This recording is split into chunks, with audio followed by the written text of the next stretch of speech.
ॐ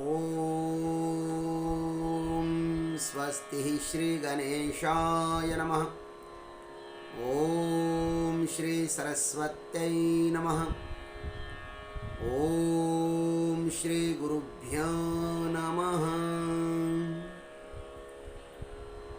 श्रीमद् भगवद गीता ज्ञान यज्ञ प्रवचन क्रमांक 479, अध्याय 13वां, क्षेत्र क्षेत्रज्ञ विभाग योग और श्लोक क्रमांक 4। जय महाकाल।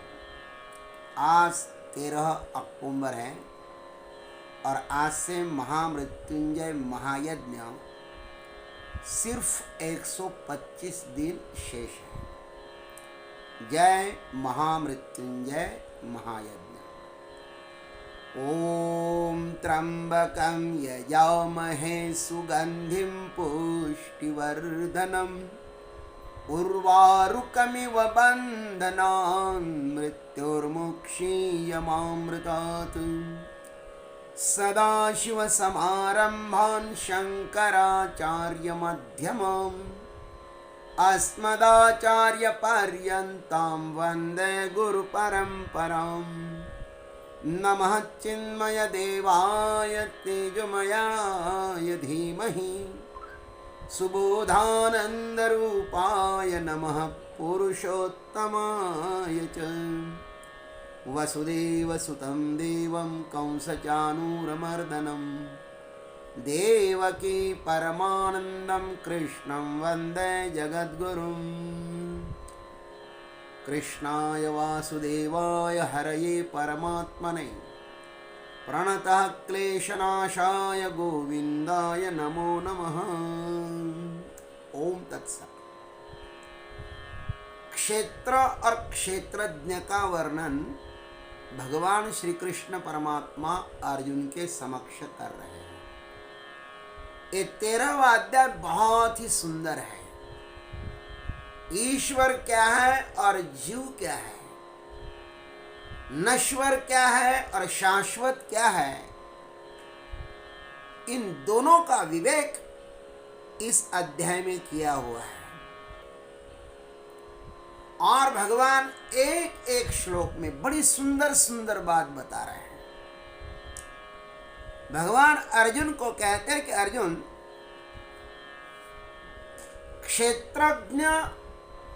क्षेत्र और क्षेत्रज्ञ इन दोनों का वर्णन तो मैं तुम्हारे सामने संक्षिप्त ही करूंगा, क्योंकि इसका जो विस्तार है ना, हमारे ऋषि मुनियों ने बहुत अच्छी तरह से किया है। भगवान अब ये बता रहे हैं किसने किसने किया है इन क्षेत्र और क्षेत्रज्ञ का विस्तार, वो भी बता रहे हैं।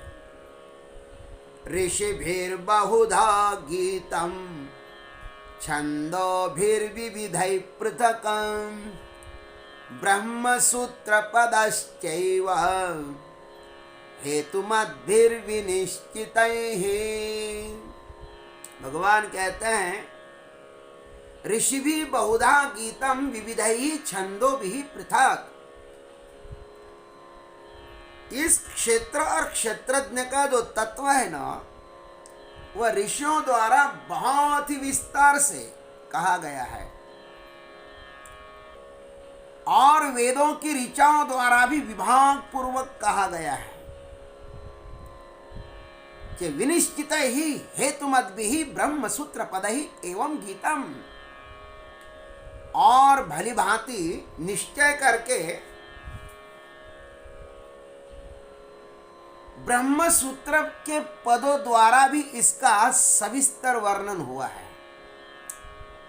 तो गीता जो है ना, सर्व वेदों का सार है, सर्वोपनिषदो गाओ।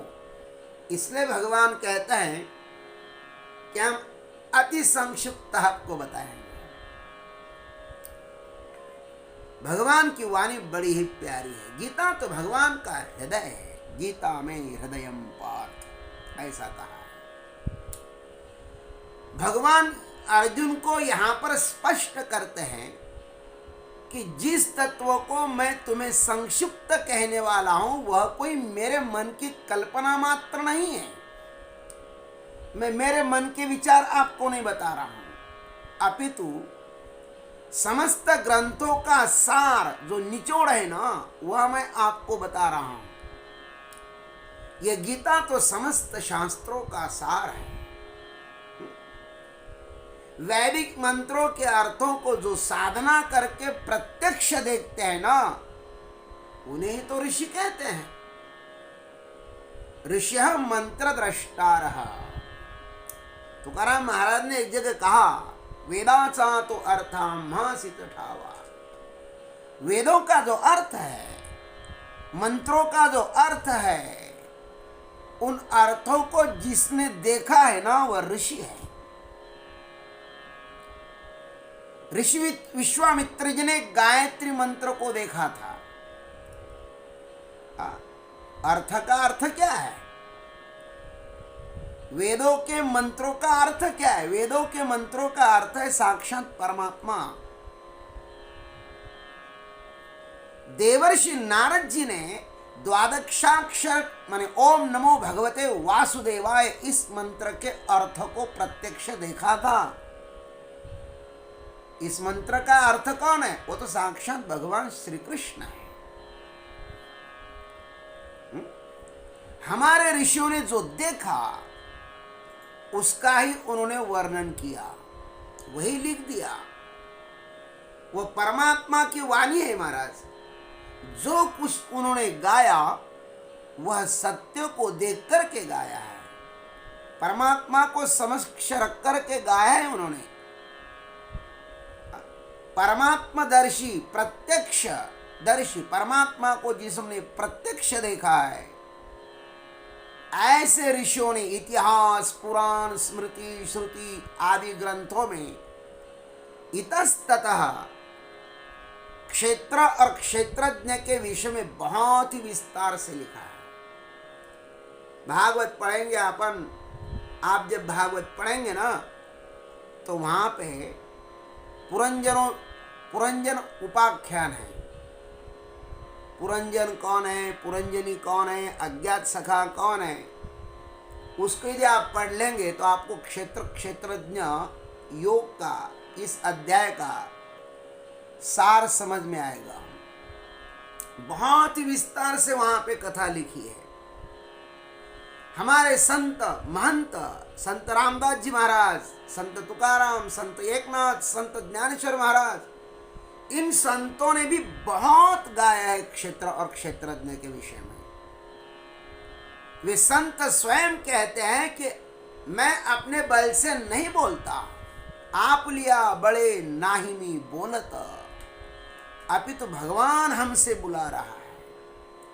गोस्वामी तुलसीदास जी महाराज कहता है कि भगवान श्री राम हमसे राम कथा लिखवा रहे हैं।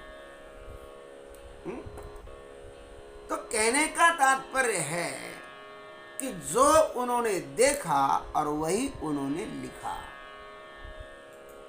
वाल्मीकि जी ऋषि ने रामायण लिखी, केले रामायण रामाधे। राम ने जैसा जैसा उनको बताया, राम जी ने कहा कि ऐसा लिखो, मैं ऐसी ऐसी लीलाएं करने वाला हूं, उन्होंने वही लिख डाला। इसलिए तो राम जी कहते हैं, बोलिले वाल्मीकि तैसे ची करी न आणि वर्तोनी दावी न म्हणे नाम। वाल्मीकि ऋषि जैसे बोले हैं ना, मैं वैसा ही करके दिखाऊंगा। तो भगवान राम जी को क्या करना था, वे उन्होंने वाल्मीकि ऋषि के द्वारा लिखवा दिया था पहले। इसलिए ऋषि मुनियों ने जो गाया, बहुत गाया क्षेत्र और क्षेत्रज्ञ के विषय में। और आगे कहते हैं, ऋषि भी बहुधा गीतम विविधि छंदो भी पृथक गीतम। ऋग्वेद, यजुर्वेद, सामवेद, अथर्ववेद, इन 4 वेदों को और उनकी ब्राह्मण शाखा आदियों में भी क्षेत्र और क्षेत्रज्ञ की बहुत चर्चा की गई है। आप वेद पढ़िएगा, वेदों में बहुत सुंदर इसका वर्णन है। हमने तो केवल वेद का ज्ञान कांड पढ़ा है, उपनिषद पढ़े हैं, थोड़ा बहुत गुरुकुल में जो कर्म कांड पढ़ाया जाता था वो भी पढ़ लिया। लेकिन आपके पास समय हो तो आप जरूर पढ़िए। वेद तो हमारी संस्कृति है, अनेक उपनिषदों ने उस परमात्मा को गाया है। आज 108 उपनिषद उपलब्ध हैं और 108 उपनिषद मेरे पास भी है, मैं भी उसका हर दिन अध्ययन करता रहता हूं। 108 उपनिषद है और उन 108 उपनिषदों पर बहुत सुंदर लिखा गया है। हिंदी में लिखा गया है, अंग्रेजी में लिखा गया है और उन 108 उपनिषदों में 10 उपनिषद जो है ना, उस पर भगवत्पाद श्री शंकराचार्य जी महाराज ने बहुत सुंदर भाष्य लिखा है। और हम शांकर सांप्रदाय के ये जिज्ञासु है, वे लोग दशोपनिषद पढ़ते ही हैं। ईशा के न कठ प्रश्न मुंडक मांडुक्य ऐतरेय तैतरेय बृहदारण्य और छांदोग्य। तो कहने का तात्पर्य है कि उसमें बहुत सुंदर चर्चा आई है क्षेत्र और क्षेत्रज्ञ के विषय में। एक ही तत्व को वहां पर अनेक तत्व अनेक तरह से कहा गया है, इसलिए कि जिज्ञासुओं को वह तत्व अच्छी तरह से समझ में आ जाए, इसलिए। और भाष्यकार ने एक जगह कहा कि एक ही तत्व को बार बार कहने में हमारे उपनिषदों को, हमारे वेद मंत्रों को आलस्य नहीं है। उन बार बार एक ही वस्तु को उन्होंने कहा है। क्यों कहा है? कि जिज्ञासुओं के हृदय में परमात्मा की स्थापना होवे, इसलिए। यही इसका प्रयोजन है। इसलिए हमारे संतों को, ग्रंथों को और मंत्रों को एक ही तत्व की बार बार आवृत्ति करने में आलस्य नहीं आता है। उनका काम है जिज्ञासुओं के हृदय में यह ज्ञान भरना। विनिश्चित ही हेतुमद्भिः ब्रह्मसूत्र पदैहि एव गीतम। ब्रह्मसूत्र समस्त ज्ञान का सार है। ब्रह्मसूत्र जो है ना, समस्त ज्ञान का वह सार है, इसलिए तो उसको सूत्र कहते हैं।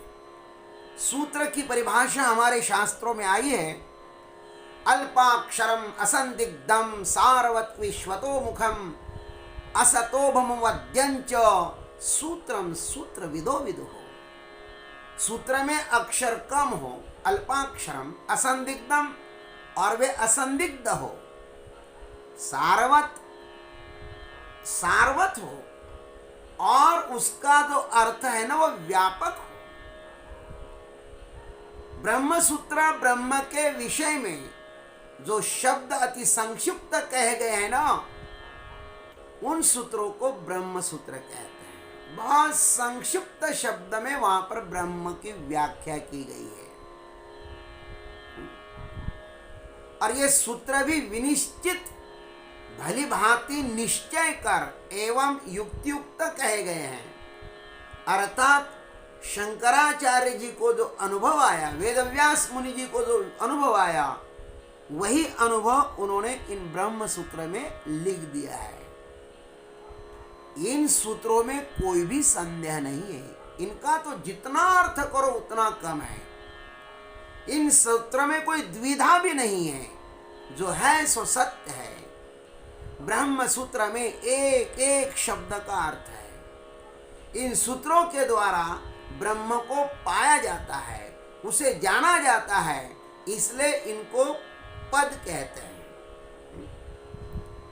ब्रह्म सूत्र में क्षेत्रज्ञ का ही बहुत विस्तार से वर्णन किया है। क्षेत्र और क्षेत्रज्ञ, तो क्षेत्रज्ञ का बहुत सुंदर वर्णन इस ब्रह्म सूत्र में आया है। भगवान ने इस श्लोक में 3 बातें कही। कौन कौन सी? क्षेत्र माने क्षेत्रज्ञ की चर्चा ऋषियों ने भी विस्तार पूर्वक गाई है। एक बात यह कही, क्षेत्र और क्षेत्रज्ञ की चर्चा ऋषियों ने बहुत अच्छी तरह से गाई है। दूसरी बात कही कि वेदों में भी अनेक प्रकार से इनका वर्णन किया गया है। द्वा सुपर्णा सयुजा सखाया समानम वृक्षम परिशस्व जाते तयोरन्यः पिप्पलम स्वादवत्ति अनश्नन् अन्यो अभिचात शीते। मुंडकोपनिषद में कहा गया। एक साथ रहने वाले तथा परस्पर सखा भाव रखने वाले दो पक्षी कौन कौन से? जीवात्मा और परमात्मा एक ही वृक्ष का हमारे शरीर का आश्रय लेते हैं।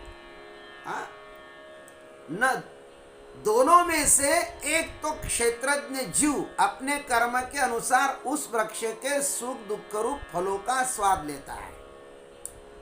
इन दोनों में से जो क्षेत्रज्ञ जीव है वह क्या करता है? अपने कर्मों के फलों का स्वाद लेता है और राग द्वेष पूर्वक उसका उपभोग करता है। लेकिन दूसरा जो पक्षी है जिसको हम लोग ईश्वर कहते हैं, वह नित्य शुद्ध बुद्ध मुक्त स्वभाव परमात्मा, वह कर्म के फल का भोगता नहीं है, लेकिन केवल देखता है। दृष्ट्वा तृप्यति। जीवात्मा कैसा है? भुक्त्वा तृप्यति।